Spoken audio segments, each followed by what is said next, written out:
Meus irmãos, vamos então ao texto desta manhã de domingo, onde pregaremos a palavra do Senhor. Para isso, então, nós vamos, como está no boletim, retornarmos ao Evangelho segundo João. Volte a sua Bíblia, então, ao Evangelho segundo João, capítulo de número 12, 27 a 33. Irmãos, só para nós recapitularmos aqui, para que nós entremos no texto sabendo o contexto, ou lembrando melhor do contexto, nós estamos vendo desde o início do capítulo 12 a entrada triunfal de Jesus em Jerusalém. E esta entrada se dá num domingo. O domingo que inicia a semana derradeira, na qual, no seu fim, na sexta-feira, o Senhor entregaria a sua vida pelos seus diante de Deus para o perdão dos nossos pecados. Então esta é a última semana de Cristo, que culminará na sua entrega na cruz para a salvação do seu povo. Então nós começamos o capítulo 12 vendo a entrada triunfal de Jesus em Jerusalém. Logo em seguida, Emily, como nós vimos no domingo passado, nós vemos que os gregos ficam sabendo que Jesus está em Jerusalém e provavelmente, como nós vimos, ouvem Jesus dizendo no evento da purificação do templo, dizendo assim: esta casa é casa de oração para todas as nações.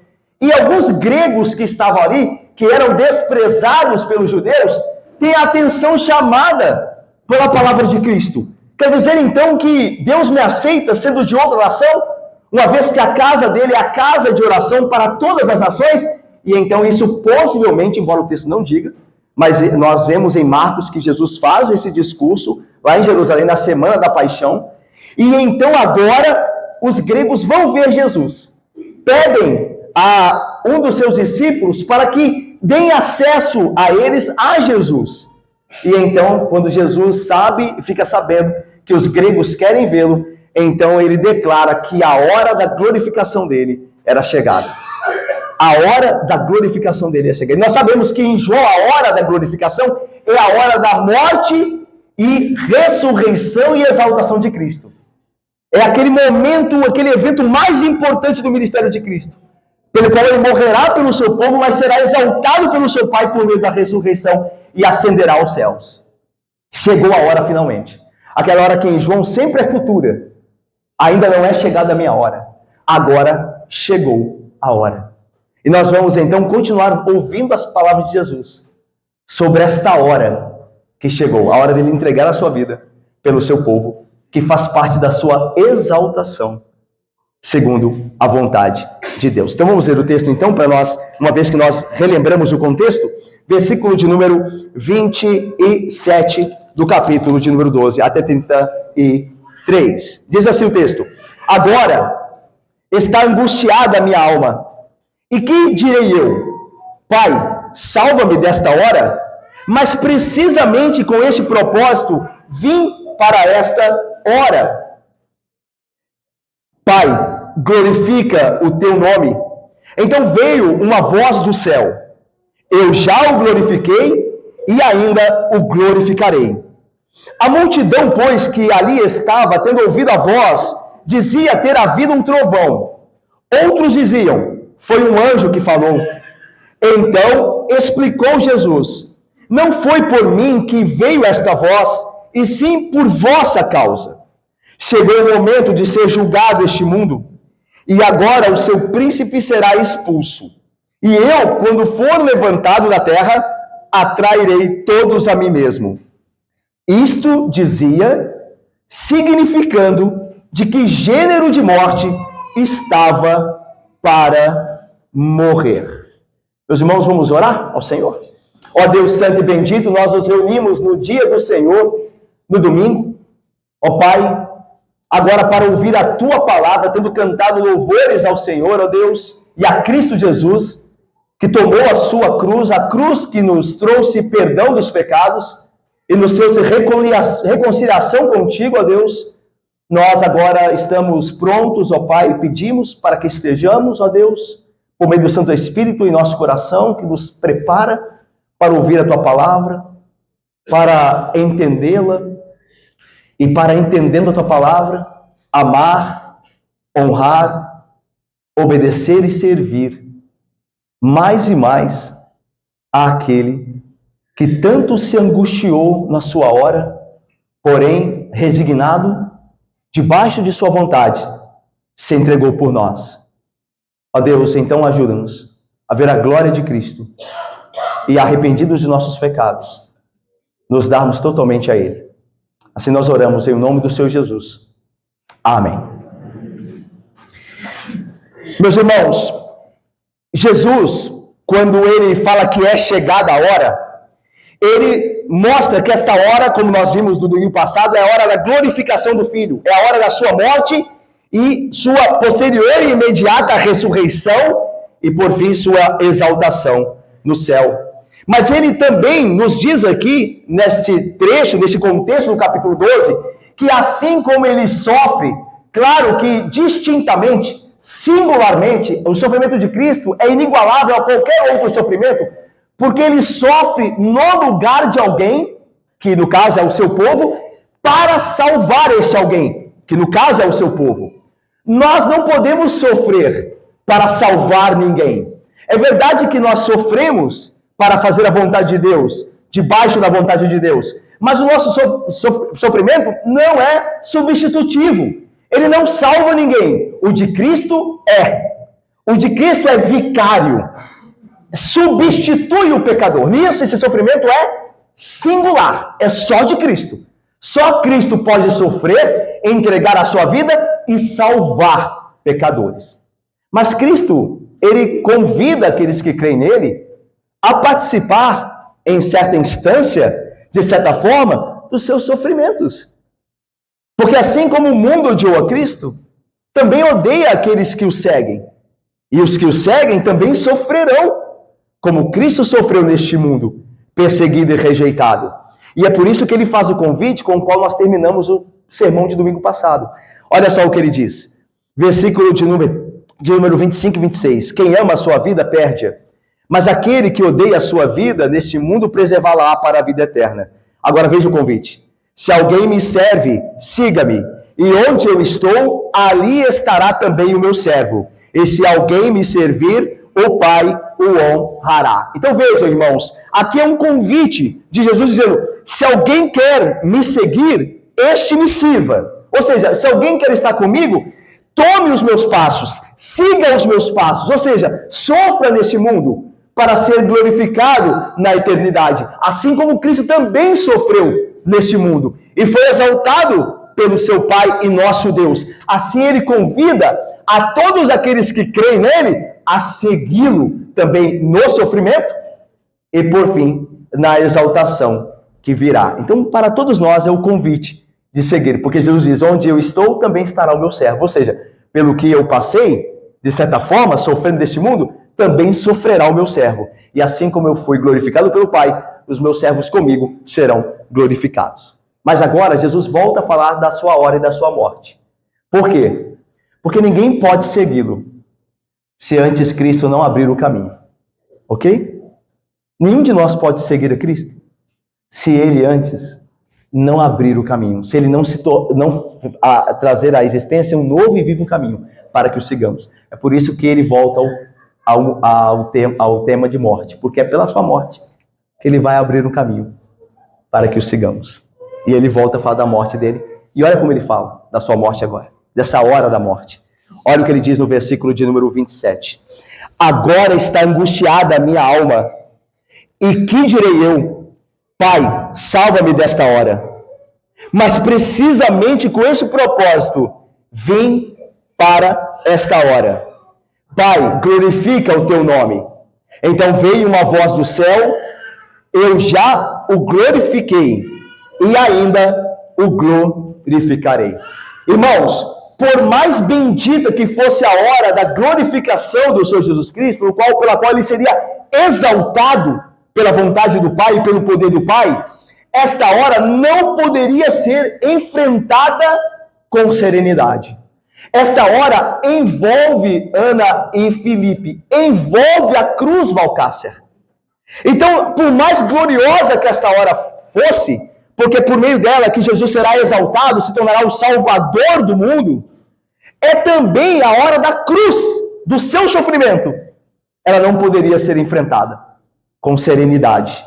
Daí então Jesus diz: agora, nessa hora que chegou, está angustiada a minha alma. A ideia aqui é como se Jesus estivesse dizendo: o meu coração está perturbado.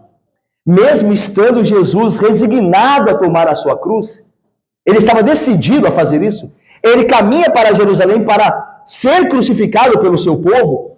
Veja, mesmo assim, meus irmãos, Jesus não enfrenta a cruz como se fosse um fantasma.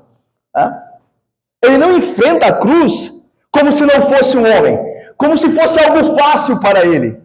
Havia uma heresia no segundo século, por um homem chamado, um herege chamado Marcião, que a heresia tinha como nome docetismo. O docetismo era uma heresia do século II, que dizia que Jesus não era bem um homem. Ele tinha aparência de homem, mas ele é uma espécie de fantasma. Então ele não sentia como homem. A sua carne era uma ilusão. Essa heresia foi condenada no segundo século pela igreja cristã. E esse texto mostra que Jesus era sim um homem.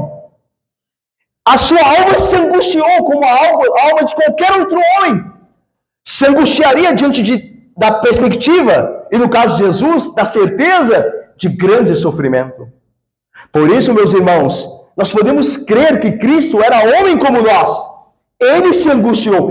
E essa descrição da angústia de Cristo diante da sua cruz não é só de João. É também dos outros evangelhos. No evangelho de Marcos, veja só o que está escrito.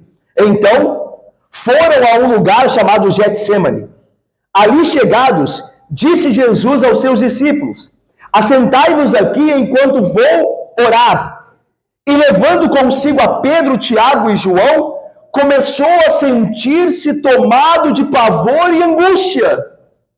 E lhes disse: a minha alma está profundamente triste até a morte. Ficai aqui e vigiai. Marcos 14, 32 a 34. O sofrimento de Cristo é real e verdadeiro. Sua alma se perturbou, muito se angustiou com aquela hora, porque a ira de Deus haveria de vir sobre ele. Não só o sofrimento que ele passaria na mão dos seus algozes, um sofrimento cruel, uma zombaria terrível, mas a própria ira de Deus seria derramado sobre Cristo. Irmãos, nessa passagem, desse início de versículo, quando Jesus disse que a sua alma estava angustiada, nós encontramos verdades profundas, que nós muitas vezes não podemos sondar completamente. O nosso Salvador está sofrendo, irmãos, porque a imputação dos pecados do mundo inteiro estava para ser lançado sobre ele. Ele vai receber os pecados do mundo inteiro. Eu e você jamais vamos entender essas coisas completamente. A sua angústia, o seu pavor diante da cruz, é porque a imputação dos pecados do mundo inteiro estariam sobre Cristo, estariam sobre ele colocados. Nada jamais pode explicar essa angústia do nosso Senhor, tanto aqui agora, quando é chegada a hora, tanto quanto no Getsêmani. O Senhor Jesus sentiu o fardo dos pecados dos homens todos, do mundo todo, sobre ele. O intenso peso da culpa do mundo estava sendo imputado e colocado sobre Cristo, fazendo-o aqui agonizar e clamar. Irmãos, mas aqui há um conforto para nós. No sofrimento de Cristo, há conforto. Nas suas chagas nós somos sarados. Sempre abracemos essa doutrina e essa verdade aqui exposta, que Cristo estava angustiado na hora da sua morte. Sabe por quê, irmãos? Não apenas nós abracemos essa doutrina para compreender essa passagem bíblica, mas também como única base do vigoroso conforto da nossa alma. Nós podemos ser confortados em nossa alma com esta passagem. Por quê? Porque quem sofreu por nós foi um homem. Nos representou perfeitamente. E Deus não mais irá se irar conosco, porque a sua ira foi colocada no Santo Filho de Deus. É por isso que este Santo Filho de Deus, o único Filho de Deus, se angustiou. É por isso que nós podemos, como nós cantamos no hino, sentir conforto na hora da nossa morte. Porque a angústia pertenceu a Cristo. Os meus e os seus pecados foram colocados sobre ele. E por isso ele disse: a minha alma está angustiada até a morte. A angústia que nos caberia na morte, naquela hora derradeira do juízo de Deus, caiu sobre Cristo. E nós temos assim conforto na sua cruz. Vamos continuar? O Senhor Jesus Cristo continua dizendo agora, ele traz uma pergunta, que direi eu, uma oração, Pai, salva-me desta hora, e uma resolução. Mas precisamente com esse propósito, vim para essa hora. Veja aí o versículo 27, a continuação. E que direi eu, agora que a minha alma está angustiada? Pai, salva-me desta hora. Mas não, precisamente com este propósito, vim para esta hora. Jesus faz uma pergunta aqui àqueles que estão ao seu redor. Ele diz: o que direi eu agora? Que a minha alma está angustiada. E então ele faz uma oração. Pai, salva-me desta hora. É interessante que o nosso texto aqui, ele trabalha, ou ele apresenta este salva-me desta hora com uma pergunta. Tem um ponto de interrogação no final. Mas muitos estudiosos, e dentre eles especialistas do Novo Testamento, traduzem o que é possível do grego aqui, traduzem como uma oração, uma afirmação em forma de oração.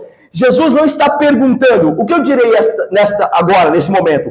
Pai, salva-me desta hora? Não, ele está dizendo, o que direi eu? E ele ora, Pai, salva-me desta hora. Porque esta oração é parecida com a do Getsemane.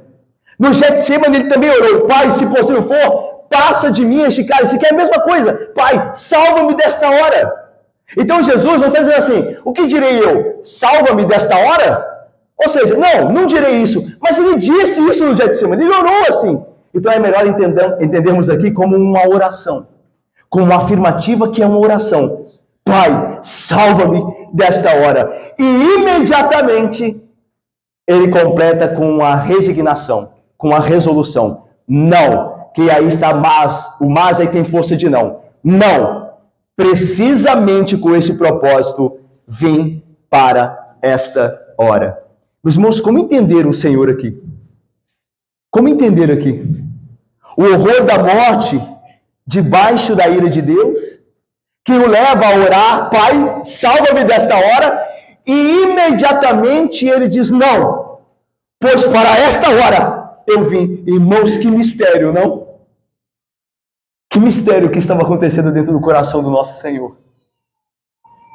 Ele clama ao Pai, Pai, livra-me desta hora, mas ao mesmo tempo, resignado, ele diz, não, como o domínio próprio, fruto do Espírito Santo, do qual ele esteve cheio, ninguém mais esteve cheio como ele. Disse, não, para esta hora eu vim. Ah, meus irmãos, um autor, um teólogo, definiu bem este momento do Senhor Jesus Cristo. Este momento é um encontro de duas coisas. É o encontro do horror da morte, debaixo da ira de Deus, e o ardor da obediência a Deus estão se encontrando em Cristo. O horror da morte e o zelo da obediência. O horror da morte, Pai, salva-me desta hora. O ardor da obediência, não, mas para esta hora eu vim. Irmãos, isso tudo revela uma luta íntima, uma luta no íntimo do nosso Senhor Jesus Cristo. Uma luta que surgiu dos sentimentos naturais daquele que, como nós, era um homem completo, sem pecado, porém um homem, como nós somos. Podia sofrer tudo que os homens sofrem. Ter angústias diante de um sofrimento, meus irmãos, é comum aos homens. Por isso Jesus também teve, sem pecado, mas ele também teve angústias diante do sofrimento. Isso não é pecado. Não é fácil, muitas vezes, escolhermos algo que nos levará ao sofrimento. Isso é uma verdade. Veja, meus irmãos, às vezes nós nos condenamos mais do que é o necessário. Às vezes, muitas vezes nós pecamos e entendemos que aquele pecado não é pecado, e às vezes nós não pecamos e achamos que aquilo que não é pecado é pecado. Então muitas vezes nós confundimos muitas coisas. Ter angústias diante de algumas situações não é pecado. É pecado o que você fará diante daquela angústia. Pode ser pecado. Como você vai reagir ao medo, ao pavor, ao horror diante de um sofrimento. Mas ter esta angústia, ter esse medo, não é pecado, é humano. E o Senhor Jesus Cristo, como homem perfeito, completamente homem, ele também se sentiu assim diante da cruz que ele deveria tomar. Mas nós vemos aqui a resignação dele também. Não, precisamente para esta hora eu vim. Meus irmãos, no meio do sofrimento, nós devemos fazer como o Senhor Jesus fez. Buscarmos a honra de Deus. O crente, meus irmãos, disse um teólogo, o crente é reconhecido tanto pela sua paz quanto pelas suas lutas internas. Nós não somos só reconhecidos pela nossa paz que temos em Cristo, mas também pelas nossas lutas internas.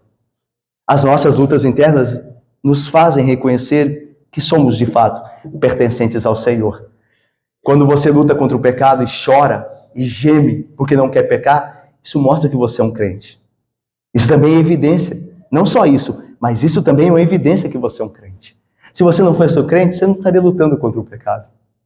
Você se entregaria a ele.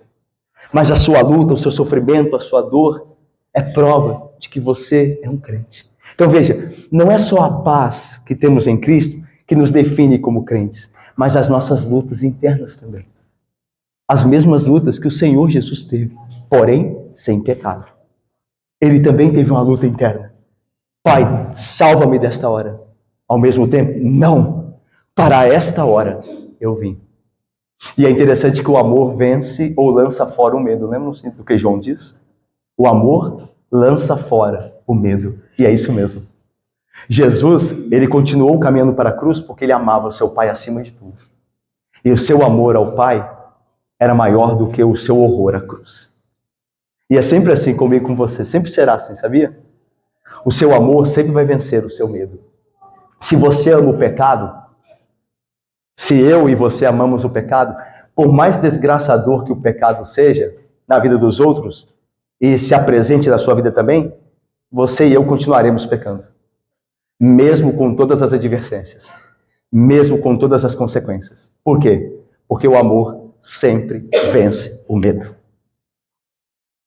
Por que as pessoas continuam se entregando à imoralidade sexual com tantas doenças venéreas? Não era para eles terem medo? Mas porque eles amam a imoralidade. Então eles lançam fora o medo. E continuam praticando. Eles não temem. Porque eles amam o pecado. Por que as pessoas se entregam ao vício? O vício destrói tantas pessoas. Só olhar ao redor. Mas por que elas continuam? Porque elas amam o pecado. E o pecado sempre lança fora o medo. Se você ama a Deus, você vai servi-lo, mesmo com medo de acontecer retaliações à sua vida. No trabalho, por exemplo, você tem medo de tomar posição diante dos seus colegas a favor de Cristo, porque você teme retaliação, porque você teme até ser mandado embora do seu trabalho, mas o amor a Deus lança fora o medo. Ele sempre vai lançar fora o medo. Você vai tomar o lado de Deus, porque você o ama, mais do que teme a retaliação. E é isso que levou o nosso Senhor à cruz. Ele tinha pavor e angústia da cruz, mas ele amava o seu Pai acima de todas as coisas. Por isso ele disse, não, é para a hora da cruz que o meu Pai me enviou. Que Deus abençoe nesse sentido também. Que diante dos nossos pavores e medos que nós temos, de sermos retalhados, desprezados, zombados, prejudicados, nós amemos a Deus e façamos a sua vontade. Venha o que vier, nós o honremos e ele nos exaltará, como fez com seu filho. Vamos continuar? Olha então o que aconteceu. Então veio uma voz do céu, quando Jesus Cristo fez uma outra oração no versículo 28, Pai, glorifica o teu nome. E aí continua o versículo: então veio uma voz do céu, eu já o glorifiquei e ainda o glorificarei. Jesus Cristo faz uma oração aqui dizendo: Pai, glorifica o teu nome. Depois da luta interna dentro de si mesmo, da sua angústia e da sua resolução de continuar caminhando para aquela hora da cruz e da exaltação, ele diz: Pai, eu estou decidido a ir à cruz. Eu vim para esta hora. Glorifica o teu nome. E então diz que do céu veio uma voz dizendo: eu já o glorifiquei e ainda o glorificarei. Veja, irmãos, Jesus tem um compromisso, nosso Senhor, com a glória do nome do seu Pai. E Ele está pronto a sofrer a morte da cruz para que o nome de Deus seja glorificado. É por isso que eu disse anteriormente, você tem que estar pronto a ser retalhado por este mundo, retalhado por seus amigos da faculdade, cancelado por este mundo mal, por amor a Deus, porque Cristo esteve disposto a muito mais para a glória do nome de Deus. Portanto, onde eu estou, diz Jesus, ali também estará o meu servo. O que eu faço, assim também fará o meu servo. Procurando sempre a glória de Deus, nós nos entregamos como cordeiros a este mundo cheio de lobos. Prudentes, sim, como a serpente, simples como pombas, mas nós nos damos sem medo, amando a Deus para a glória do seu nome. E é isso que Jesus está buscando aqui. Pai, glorifica o teu nome. E o Pai confirmou com a sua voz do céu, dizendo: eu já o glorifiquei e ainda o glorificarei. A ideia aqui, meus irmãos, é que o Pai disse: eu já o glorifiquei, porque o Pai tem acompanhado a obra do Filho. Quando Jesus realiza os seus milagres, os seus portentos, o Pai tem o seu nome glorificado. Tanto que na ressurreição de Lázaro, que Jesus operaria, como nós vimos no capítulo 11, Jesus diz às irmãs Marta e Maria: eu não disse que se vocês crerem, vocês verão a glória de Deus, a glória do nome de Deus. E então Jesus, estando diante do túmulo de Lázaro, faz a oração ao Pai e chama o Lázaro para fora. E quando vem Lázaro para fora, o nome do Pai, a quem Jesus ora, é glorificado diante dos homens. Por isso Deus diz: eu já o glorifiquei, eu já tenho glorificado o meu nome em ti, meu filho, e ainda o farei. A ideia é que quando nós somos salvos na cruz de Cristo, nós damos glória ao nome do Pai. É por isso que Deus, o Pai, diz: eu vou ainda glorificar mais ainda o meu nome por meio da sua obra. Todos nós aqui que somos salvos, nós louvamos ao Pai por ter enviado o Filho a nosso favor. Então o nome de Deus tem sido glorificado, essa oração tem sido atendida. Pai, glorifica o teu nome por meio da minha cruz. E quando nós louvamos a Deus por ter enviado o seu Filho para morrer por nós, o nome dele está sendo glorificado, como Jesus pediu aqui. E como o Pai afirmou que seria: eu já o glorifiquei e ainda o glorificarei. A obra de Cristo trará mais louvor ao Pai, ainda mais dos seus santos. Portanto, vamos continuar aqui, irmãos. A voz é falada, certo? Mas a multidão fica dividida sobre o entendimento dela. Olha o versículo 30, versículo 29, melhor dizendo, primeiro. Vamos ler juntos, versículo 29? Leiamos, todos juntos. Por favor, irmãos, me ajudem aí. A multidão, pois... ouvindo a voz,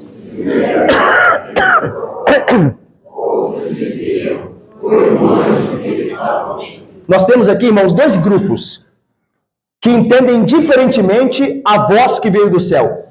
A multidão se divide aqui em dois grupos. O primeiro grupo acreditava ter ouvido um trovão.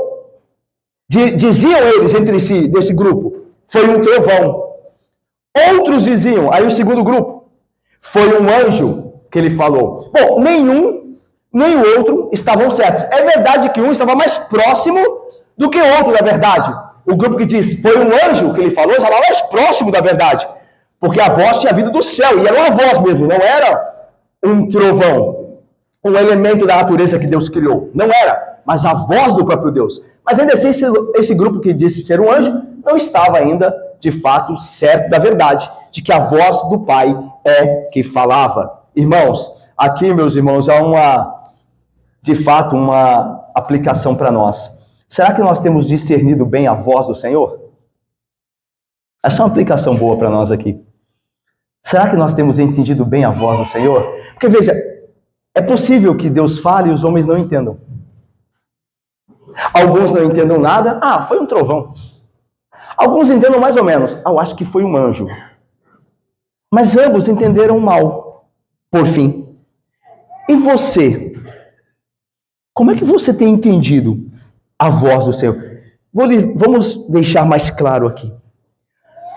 Quem entende a voz do Senhor é aquele que obedece. É aquele que crê e obedece. É esse que entende. É esse que sabe discernir a voz do Senhor em sua palavra. É aquele que, por fim, faz aquilo que Deus ordenou com a sua voz, com a sua palavra.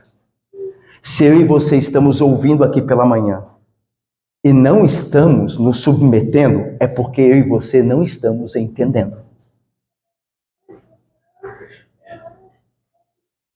Você está discernindo bem a voz do Senhor? Quando Ele confronta os seus e os meus pecados, nós estamos discernindo isso bem? Quando Ele diz que a alma que pecar morrerá, você tem entendido isso claramente? Quando Ele diz que aquele pecador que crê e se arrepender será salvo, tendo seus pecados pagos, resolvidos na cruz de Cristo, você tem esperança tendo entendido bem o que Ele diz? Você tem discernido bem a voz? Esses homens aqui do texto não discerniram. Foram prejudicados. Uns mais, outros menos. Mas por fim, não entenderam completamente. E você? Você tem entendido a voz do Senhor? Tem ido à sua palavra? Tem pedido ao Espírito Santo que te ilumine para que você entenda perfeitamente, com o coração, e obedeça e creia? Procuremos isso. É entender corretamente aquilo que Deus diz. E Deus nos dá esta graça de entender perfeitamente quando nós clamamos por Ele em oração, pelo Seu Espírito, e nos damos a Sua palavra. Mas vamos continuar. Olha o versículo 30. Diz assim: então explicou Jesus, não foi por mim que veio esta voz, e sim por vossa causa. E aqui tem uma pergunta que pode surgir. Como poderia a voz celestial ser para o benefício dos que ali estavam, se eles não conseguiram distingui-la perfeitamente? Ok? Concorda? A princípio é uma problemática, não é? Jesus diz assim, olha, não foi por minha causa que veio essa voz, mas por vossa causa. Aí você diz, mas ninguém entendeu nada. Como é que foi o benefício deles que ouviram, se não entenderam? Não seria melhor ter sido benefício para Jesus? Porque ele sim entendeu o que a voz dizia, a voz de seu Pai do céu. Bom, vamos levantar alguns pontos aqui importantes para entendermos o texto. Primeiro, embora fosse de fato confortador para Cristo, o Filho do Deus vivo, ouvir a voz do seu Pai, dizendo que já o havia glorificado e ainda o glorificaria, Jesus já estava resignado com a glória do nome do seu Pai. Veja que antes dele ouvir a voz do céu, Jesus já tinha dito, não, para esta hora eu vim, Pai, glorifica o teu nome. E então só depois a voz veio, eu glorifiquei e ainda o glorificarei. Veja, sim, Jesus foi beneficiado sem dúvida, é o seu Pai amado que está falando. E é interessante que é essa a terceira vez que a voz do céu se manifesta. A primeira no batismo, a segunda no Monte da Transfiguração, e agora, quando é chegada a hora. Jesus é beneficiado por isso, mas a ideia é de que ele já estava resignado em fazer o que faria, em enfrentar a cruz por amor do seu povo e para a glória de seu Pai. Então não era bem para Jesus. Ele disse a verdade, como sempre faz, quando disse, essa voz não é bem para mim, mas é para vocês. Mas aí tem a pergunta, se eles não entenderam, como poderiam ser para eles? Eles não entenderam naquele momento, mas eles entenderiam posteriormente. Ainda que os discípulos não distinguissem muito bem o que a voz disse naquele momento, mais tarde o fariam, como João diz aqui. João narrou. Ele colocou aqui no seu evangelho o que a voz disse. E ele entendeu que Jesus estava para ser glorificado juntamente com o nome do Pai por meio da sua cruz. Então, irmãos, tem coisas que Deus nos diz que nós no momento não entendemos. Mas pela sua graça, paciência, longanimidade, seu espírito, nós entenderemos posteriormente. A vida cristã é uma vida de conhecimento progressivo. Quanto mais nós vamos à palavra do Senhor, mais nós temos discernimento. E coisas que nos eram antes dúvidas, são esclarecidas posteriormente. E é por isso que Jesus diz, esta voz é para o benefício de vocês. Mas nós não entendemos bem ainda. Mas o Espírito de Deus vai fazer com que vocês entendam futuramente. Não é assim contigo e comigo? Não é assim conosco? Tem coisas que você demorou para entender, como pecado. Hoje, você pela graça de Deus entende. Tem coisas que você achava que não deveria fazer. Hoje, a palavra de Deus, pelo Espírito, te provou que é isso que você tem que fazer. A voz de Deus é para o nosso benefício. Ainda que no momento, nós não entendamos muito bem. Por certezas, por graça de Deus, nós entenderemos futuramente. Vamos caminhar para o fim agora? Vamos resumir até aqui, para nós irmos para o fim? A chegada dos gregos provocou na mente do Senhor o reconhecimento da sua hora. A sua hora havia chegado. A hora que havia chegado abarca a sua cruz. E ele, por isso, se sente profundamente angustiado, como nós vimos. Todavia, ele se esforça na resolução de que isso será assim para a glória do nome do Pai. Certo? Como nós vimos. Pai, glorifica o teu nome. Para esta hora eu vim. O Pai confirma que isso será de fato assim, dando testemunho do seu Filho. Eu já glorifiquei o meu nome em ti e ainda o glorificarei. E o que significa tudo isso que aconteceu até aqui? Jesus agora passa a explicar o significado de tudo isso, no versículo de número 31 e 32. Olha, vamos ver juntos, 31 e 32? Leiamos. Chegou o momento...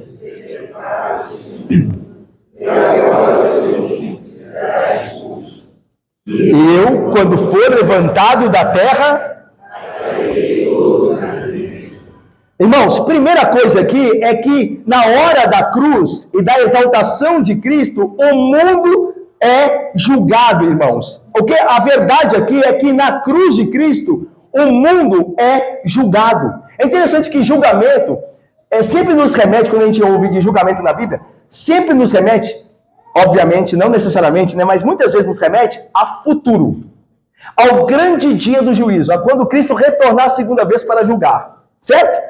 Quando a gente ouve de julgamento na Bíblia, de juízo, a gente pensa no futuro. Só que aqui, esse juízo, ele tem que ser adiantado.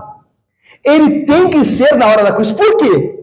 Por que Jesus diz, chegou o momento de ser julgado o mundo? Aí você fala, mas não é lá no fim, quando ele voltar a segunda vez? Por que ele diz que chegou o momento do juízo do mundo? Irmãos, isso significa que é na cruz de Cristo, e diante dela, que todos os homens são julgados. A execução do julgamento, a execução da sentença da cruz será, de fato, estabelecida no fim, quando os homens serão enviados para o inferno eternamente e os santos estarão com Deus para sempre e com Cristo. Mas o juízo é feito diante da cruz já.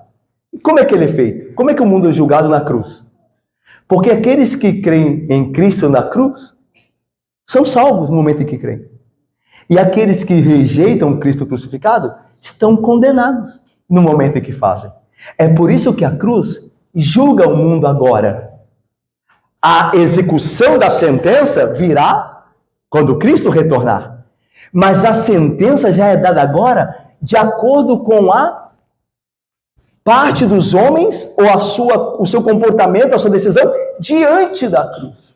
E é isso que Jesus está dizendo. Chegou o momento de ser julgado o mundo. A cruz é que julga o mundo.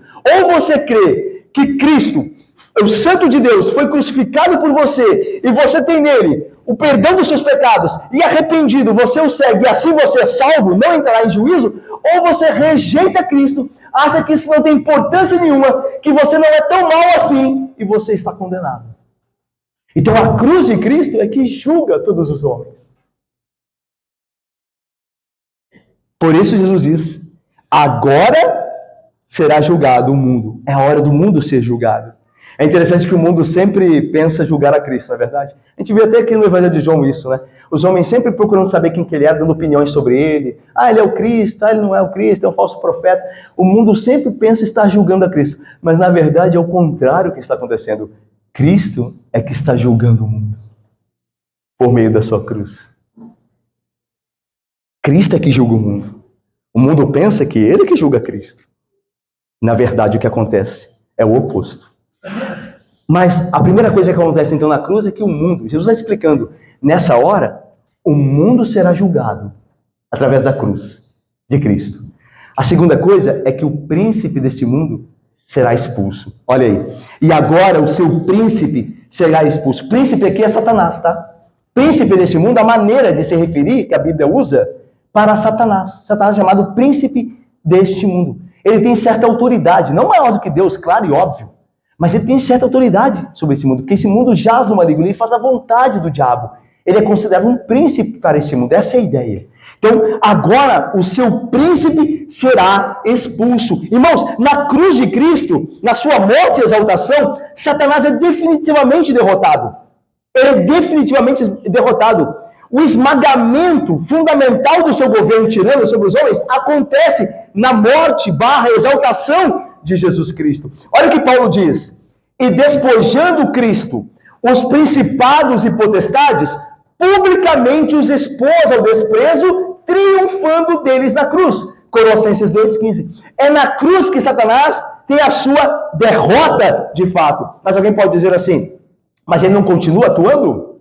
Sim, meus irmãos, mas ele continua atuando no pouco tempo que lhe resta. Satanás não tem nenhuma perspectiva de vitória. E ele sabe disso. Tanto que a Bíblia diz que ele sabe que pouco tempo lhe resta. E na sua cólera, como alguém que está prestes a ser executado, toda a sua maldade ele tem que expressar. Mas ele não tem perspectiva, e nem pode ter, de vitória final. A vitória é de Cristo Jesus. Satanás o derrotou na cruz definitivamente. Ele só está aguardando, Satanás, a execução da sentença dada na cruz. E ele só age se Cristo permitir. Lembram-se quando os demônios possuíam os homens no Novo Testamento lá e clamavam a Jesus Cristo para não os enviarem ao abismo? E Jesus permitia. Porque ele já venceu todo o inferno. E o inferno só age segundo o comando dele. Deus tem o poder de entregar homens que vivem em pecado a Satanás. Romanos diz isso. Que Deus os entregou a toda sorte de pecado, que os entregou nas mãos de Satanás.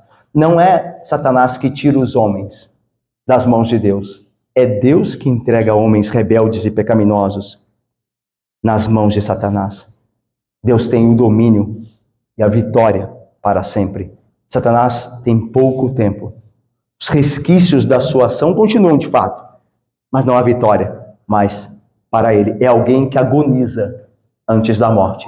Satanás, quando ele age, ele está agonizando antes da sua destruição final. Meus irmãos, vejam o versículo 32. O terceiro aspecto, o que acontece quando Jesus se entrega na cruz, na hora derradeira. A primeira coisa que nós vimos é que o mundo é julgado na cruz. Aqueles que creem e aqueles que não creem. Segundo, o príncipe desse mundo é expulso na cruz. Ele é finalmente derrotado. Sua derrota é declarada ali, certo? E em terceiro lugar, Jesus vai atrair todos a ele mesmo. Olha só o versículo 32. E quando for eu levantado da terra, atrairei todos a mim mesmo. Irmãos, é interessante que levantado aqui, o verbo usado por João, ele possui ambiguidade, né? Por quê? Porque exaltação tem a ver com ser levantado. Ser exaltado tem a ver com ser levantado, certo? Quando alguém é exaltado é porque foi levantado. Mas ao mesmo tempo é isso que acontece com alguém que é morto numa cruz. Ele também é levantado. Então o termo propositalmente é ambíguo. E ele mostra que a glorificação de Cristo não vem porque ele morreu na cruz apenas. Mas a sua morte da cruz é a sua glorificação também. Porque por meio da sua morte na cruz, ele se torna o Salvador dos homens. E ele é exaltado. Nós não louvamos a Cristo porque com a sua fronte ensanguentada que nós cantamos aqui, ele nos salvou para a sua glória. Por isso a sua cruz é também a sua glória. É também a sua exaltação. A Paulo vai dizer que quando Cristo é fraco na cruz, ele é mais forte que o mundo inteiro. Qual homem que poderia salvar outro da perdição? Por mais forte que fosse. Todos nós somos pecadores. Mas Cristo, o Santo de Deus, quando fraco, ainda assim é mais forte que o mundo inteiro. Porque quando fraco, ainda assim é poderoso para salvar. Por isso, a cruz é glória. A cruz também é exaltação. E é por isso que João trabalha com essa ambiguidade.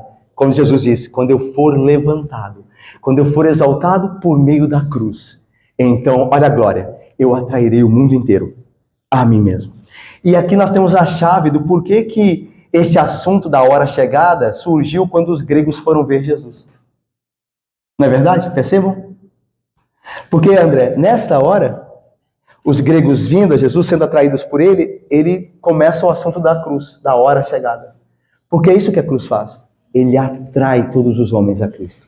Então, quando os gregos chegaram para ver Jesus, na mente do Salvador, ele viu que o que estava acontecendo é aquilo que aconteceria em maior escala ainda, por meio da sua cruz. Quando ele morresse, todos os homens seriam chamados a crerem na sua obra vicária, na sua obra expiatória, como nós também hoje aqui pela manhã somos chamados. E eu termino dizendo o que João disse, e fica claro que João entende o exaltar de Jesus como a maneira que ele morreria, o modo pelo qual ele seria morto. Olha o versículo 33, vamos ler juntos? Isto dizia, significando de que gênero de morte? Então João quer levar o levantar-se de exaltação, não se esquecendo do gênero de morte que Jesus enfrentaria, que era a crucificação. Então João faz muito bem isso. Ele diz assim, olha, essa exaltação que Jesus fala dela, essa glória do Pai que ele busca, é também por meio da cruz. O gênero de morte que ele estaria para enfrentar. E eu termino aqui com a última aplicação. Irmãos, Cristo crucificado está novamente sendo exposto aqui hoje, por meio da pregação da sua cruz. Novamente nós estamos falando de Cristo crucificado. Daqui a pouco nós vamos celebrar a mesa do Senhor, a ceia do Senhor. O pão que simboliza a sua carne partida e o vinho que simboliza o seu sangue derramado na cruz. Mais uma vez, Cristo está sendo, por assim dizer, crucificado, pregado crucificado diante de nós. Não como, obviamente, os católicos romanos acreditam, que a Santa Ceia era um crucificar novamente, é um sacrifício de novo. Não, mas por meio da pregação, esse Cristo que foi crucificado está sendo trazido novamente a nós aqui hoje. Ele está sendo pregado, nós estamos, por assim dizer, diante da cruz dele, novamente, para que nós sejamos ou não julgados. Ou nós estamos sendo atraídos a ele por meio da fé, crendo que a sua cruz perdoa os nossos pecados, ou nós estamos condenados se rejeitarmos sua pessoa e seu sacrifício. Se eu e você hoje saímos daqui desta manhã endurecidos em nosso coração pelo pecado, saibamos que a nossa destruição se aproxima. Irmãos, eu não quero enganar ninguém aqui, ok? É possível que existam pessoas aqui hoje que não são crentes, apesar de terem professado a fé cristã. Isso sempre aconteceu, isso vai acontecer até o fim dos tempos. Pessoas dentro da igreja que se dizem crentes e não são. Meus irmãos, querido, eu vou lhe dizer, se você novamente está diante da cruz de Cristo, mais uma vez, para crer nela, e você não faz, o seu pecado irá te destruir. Você está condenado por causa do endurecimento do seu coração diante da única coisa que pode salvar. O que você está esperando? Você espera para a sua salvação ouvir mais do que nesta manhã você está ouvindo? Não há mais o que ouvir. Não há mais nada que lhe possa salvar. Se o evangelho da cruz de Cristo, pela qual ele perdoa os pecados daqueles que creem nele, e os livra da maldição da lei, e do juízo de Deus e da ira do Senhor, não mudam a sua vida, não te convertem, não de fato te faz aceitar, então não há mais salvação para você. Não há mais nada que lhe possa salvar, além da pregação de Cristo crucificado. Porque essa pregação é o poder de Deus para a salvação daquele que crê. Se isso não fizer, se isso não transformar a sua vida aqui, meu irmão, nada mais fará. Não há mais esperança para você. Eu vou deixar que o autor aos Hebreus fale sobre isso, para terminar. Olha o que o autor aos Hebreus fala, para mim e para você. Porque se vivemos deliberadamente em pecado, resolvidos em pecado, depois de termos recebido o pleno conhecimento da verdade, a pregação do Evangelho, já não resta sacrifício pelos pecados, não há mais nada que te possa salvar. Pelo contrário, o que te resta é certa expectação horrível de juízo e fogo vingador prestes a consumir os adversários. Pense bem, diz o autor aos Hebreus. Se sem misericórdia morre pelo depoimento de 2 ou 3 testemunhas quem tiver rejeitado a lei de Moisés, de quanto mais severo castigo julgam vocês ser considerado digno aquele que desprezou o evangelho do Filho de Deus e profanou o sangue da sua aliança e ultrajou o Espírito da graça e desprezou a mensagem. Se por 2 e 3 testemunhas alguém morria por ter quebrado a lei de Moisés, o que acontecerá com aquele que rejeita o evangelho de Cristo? Que tem ouvido, vezes após vezes, e continua endurecido pelo pecado. Ora, continua o escritor aos Hebreus, nós conhecemos aquele que disse, a mim pertence a vingança, eu retribuirei. E outra vez, o Senhor julgará o seu povo. Aí o autor dos Hebreus termina. Horrível coisa é cair nas mãos do Deus vivo. Se a hora da cruz, meu irmão, se o evangelho da cruz não tem transformado a sua vida, não te salvou, então você está condenado para sempre. Não há mais esperança para você. Ou você muda de vida agora, meu irmão, ou o pecado vai te destruir, certamente. É o que Cristo nos fala agora. Chegou a hora do mundo ser julgado. Chegou a nossa hora, irmãos, diante da cruz pregada, de sermos julgados. Ou salvação para aqueles que creem, ou destruição para aqueles que se mantêm rebeldes ao Filho de Deus. Que Deus nos abençoe. Que seja salvação para nós, para cada um de nós, através da fé verdadeira, naquele que foi crucificado e recebeu a ira de Deus, diante da qual tanto angustiou-se em nosso lugar. Que Deus nos abençoe. Amém, irmãos.